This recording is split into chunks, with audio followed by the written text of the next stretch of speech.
is Marie, and I'm one of your Marker Pop design team members. Today I'm going to be doing a mini video on a very simple skin tone. Okay, so let's get started.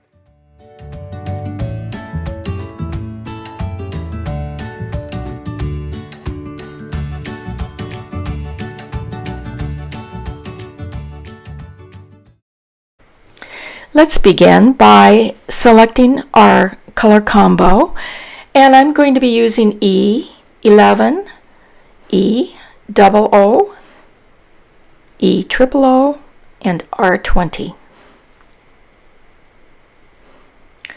I'm using an image by Saturated Canary called Angels Among Us. And I want to just review a couple blending techniques that you may hear me use. One is going to be on paper blending, where you take a darker color, blend out with your midtone by taking just the outer edge of the darker color and flicking outward or coloring outward. There may be times when you don't have a midtone and you need something right in the middle for a smooth blend. So you do tip to tip. You take the light color and just touch it to the dark color, always in that order. Light touches dark, and it will not damage your Copic at all.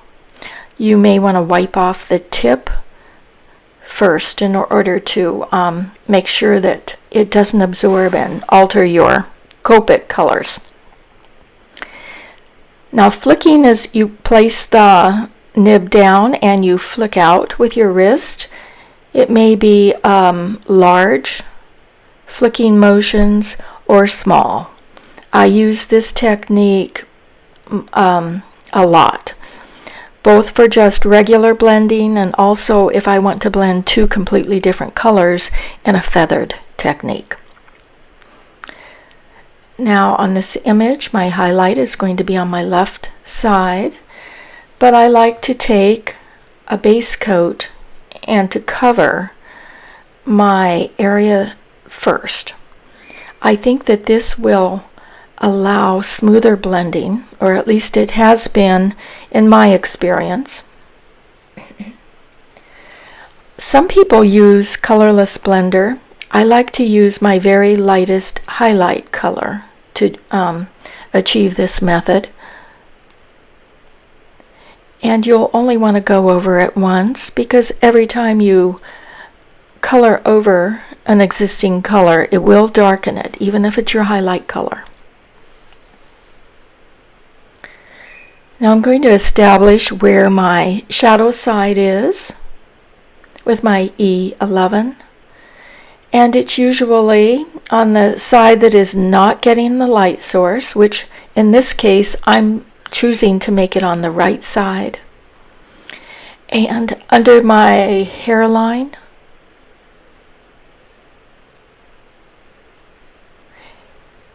I like to use the shadow color very sparingly. I can always go back and re-darken my areas, but it's very difficult to lighten once you have added too much shadow. And I really work my images sometimes 3 times on a face before I'm happy with it. I've blended out with an E00, and I don't really need to, but I wanted to show you how I do a tip to tip. I place the E00 against the E11 and it picks up a little bit, and then you quickly color with that. It bridged the two colors, giving me something somewhere in the middle. And then I'm blending out from the outer edge toward the center with my highlight.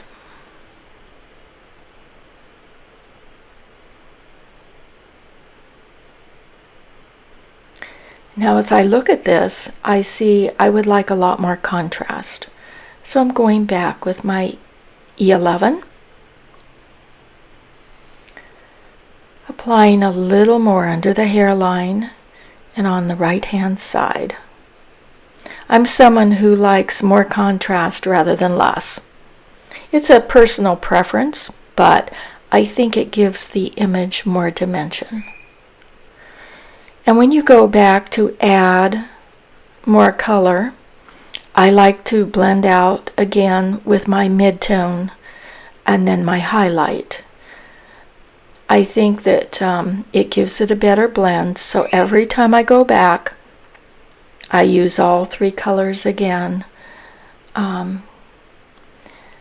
think it makes it smoother, but do try to avoid taking your highlight color and coloring over the very darkest part. If you try to lighten an image that you have darkened, it will get blotchy. I'm speaking from experience. I've had it happen.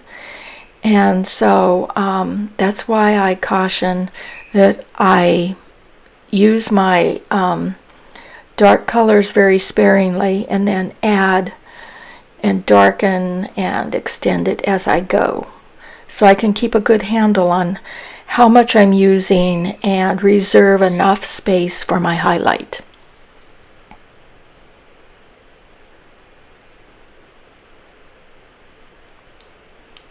Blending just takes a very light touch. Not much at all. I'm giving a little definition under the eye, a titch under the nose, and sometimes on a larger image I will put a little bit under the lip, but in this case mostly around the eye and just a little dot under the nose to allow that nose to pop. And then I blend a little because I want the shadows to be very soft. There are times when you want hard shadows, but in this image I'm doing very soft light, soft shadow.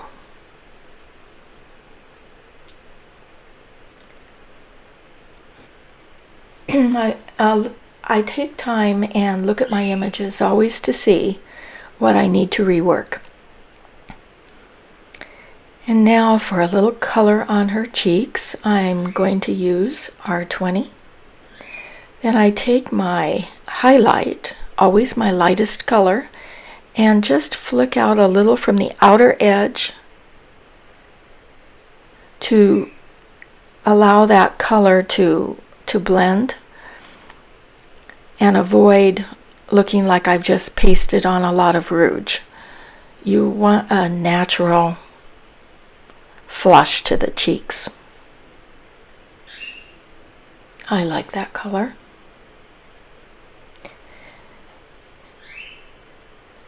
And now her ears, I'm adding a little E11 to the very center part of the ears and the right side of the face and under the hairline again, blending out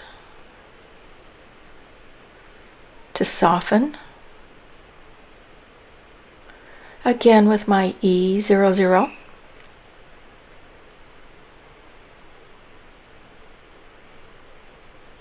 I love that contrast.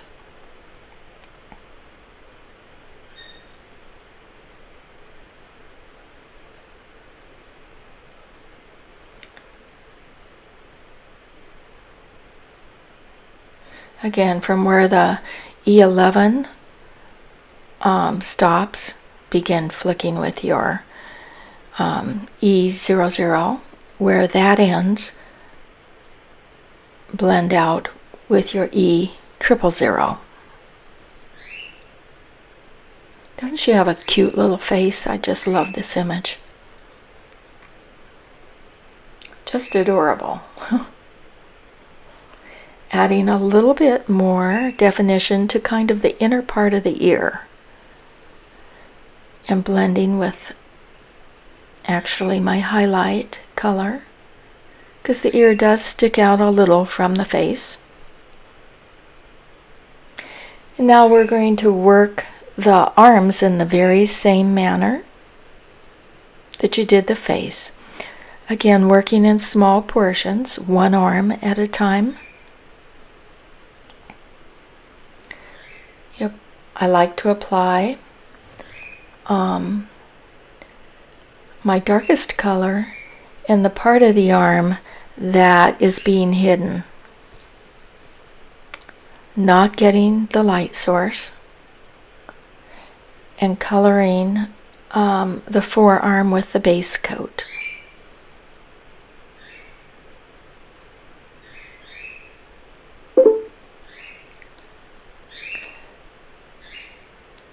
Adding some of my shadow at the very bottom where it will not have quite as much light source. Blending with my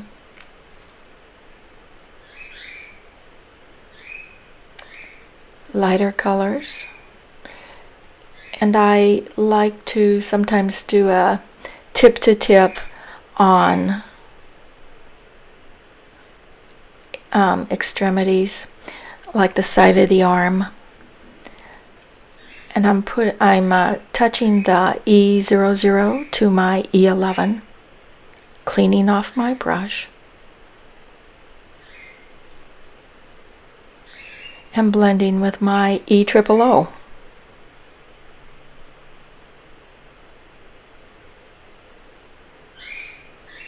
It's good to frequently test your nibs on a piece of scratch paper, making sure that they're clean, because they do pick up color sometimes. On this particular image, I'm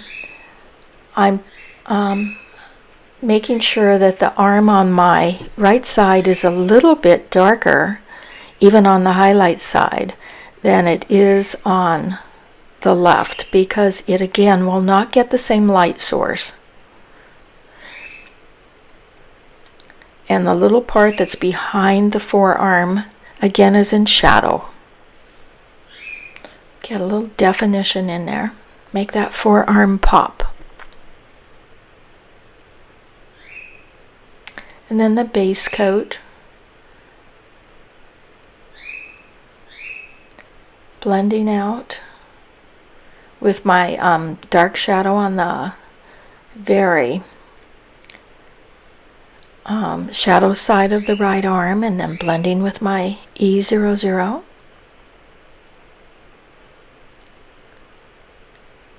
Touching, bridging with my E11. And then I will be blending out with my E000.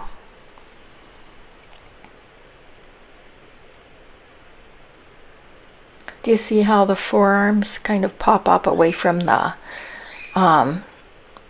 rest of her arm? You can tell they're in the forefront. The other part of the arm is in the background.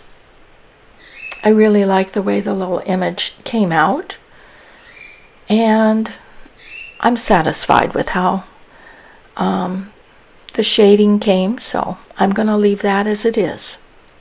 I hope you enjoyed this. It's just one of many skin tones that you can use. I hope to do some other ethnic skin tones in the future.